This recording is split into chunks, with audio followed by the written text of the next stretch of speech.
Welcome to Plowman's Backyard. My name is Kendra, and today we are going to talk about nomowmay. Maybe you've never heard of it, maybe you have.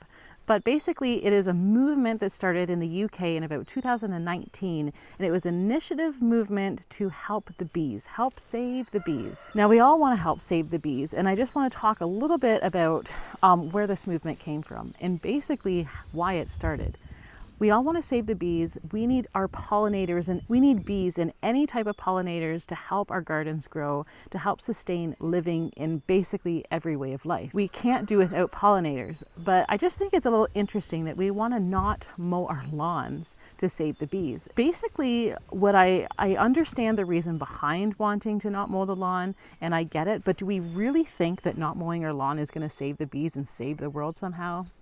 I highly doubt it. Basically, what I think should happen is we should have a little bit more of biodiversity in plant life. So right now, a lot of people, many millions of people live in the cities, have tiny little lawns or no lawns at all. And basically, those who do live in the city and have lawns are essentially getting rid of all of their dandelions and wildflowers. Then you look at people that have larger lawns, and you consider someone like myself that has 1.8 acres, maybe even you have a larger property, maybe you have a smaller property, and you're thinking, let's not mow the lawn. As nice as I think that is, it's absolutely ridiculous. Why? Because there's so much biodiversity when you're living in the country that you don't need to worry about that. We have so many things. We have different types of flowers coming up. We have fruit trees right now, apples that are just in complete bloom, and the pollinators are taken over. We've planted a lot of things here. We have planted blueberries, haskaps, raspberries, fruit trees, currants, and they are completely all in bloom. So for me to sit here and worry about, I don't know, a couple acres of dandelions on my grass is pretty ridiculous when they have an abundance of food. Like, you should even see I've got cherry bushes and currants that are loaded with pollinators. Plus, I make sure that I plant flowers. We've got lots of daffodils and tulips up, and even more things coming up within the coming months. So I think instead of thinking about not mowing your lawns for 30 days, consider growing in biodiversity in plants and feeding wildlife that way. And you have to wonder and think. So this happened in 2019, this initiative or movement started in the UK. So why didn't people decades and decades ago not mow their lawn for 30 days when all the pollinators were coming out of hibernation? When their lawns came up, what do? They put their cattle and their horses and everything, their sheep, their goats, on pasture. What do you think the livestock did? They ate the grass, they ate the wildflowers because it's food for them. Did we have an issue with bees? No, because there was plenty of other things coming up in the spring that they could eat from. There was other flowers, there was fruit trees, there was all kinds of stuff in nature. People didn't have to worry about that. People also had the gardens. They planted gardens back in those days, decades ago. They weren't worried about putting their cattle or any other livestock out on their pastures, eating the dandelions, eating the wildflowers. Why? Because they planted gardens.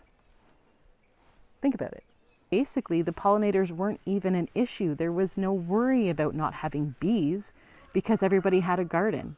As soon as people started rushing to the cities because it was easier to have jobs in the cities, you didn't have to have all the lawn maintenance. You had the conveniences of the cities.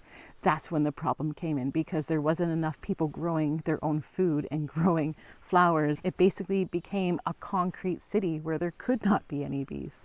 So if I can encourage you, I would say skip the nomowmay and start planting.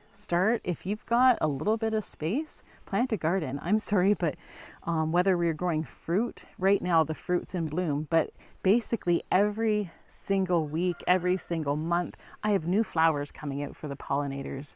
Right now, like I said, it's the apples, the currants, and the cherries. They're in full bloom. Soon it's going to be the pears and the plums, and then soon we're going to have tomatoes and cucumbers, and you name it. There's going to be so much, and we plant a ton of flowers.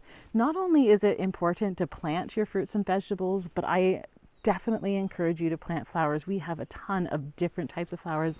I love gardening in every aspect, not just growing food, but growing beautiful flowers to look at. And we don't have pollination problems. So definitely biodiversity is probably the way that's going to save the world. So another thing I must say is many people when they've got property, even in the cities, or they have property and they're building their homes in the country, they plant grass, which essentially has like nothing for the pollinators. There is no flowers in grass. So I want to consider, like, we've got an area with chickens over here, and the chickens have basically devoured every green thing in that area. And we plant clover. Like, we plant anywhere where we've got patches where things have been sitting for a while and the grass have gone out. We go ahead and we plant clover. Why? Because not only is it greenery, our chickens, the bunnies love to eat it, but also there are flowers, little clovers that the pollinators use and can eat from, and it is much better than planting grass and not mowing your grass, which has nothing in it for the pollinators anyway. For me, it just seems absolutely ridiculous. So instead of growing green grass, like, try growing something that actually has some value to pollinators. Just think about it. If you're not mowing your grass for a month, and if you're like me and your grass gets quite long, you have to consider, how are you going to manage that after it grows so tall? And what is going to happen for the next 2 to 3 months that summer's around? What are the pollinators going to do? And then how is 30 days going to save the life of pollinators? And somebody tell me, because I don't get it. If you've got a little piece of property, why are you growing grass anyway? Put food on it. Put some cherry trees. Put some currant bushes. Put something. Put some tomatoes and get it going, because you're going to have pollinators that way too. So I just don't get it. You have to see the amount of pollinators on the currant bushes. It's just phenomenal. Like, everything you see here has flowers and buds and pollinators, and it just continues to grow. So if you're trying to find ways to save the world, save the bees, and you're thinking about doing nomowmay, here's some advice. Don't grow a lawn, grow a garden.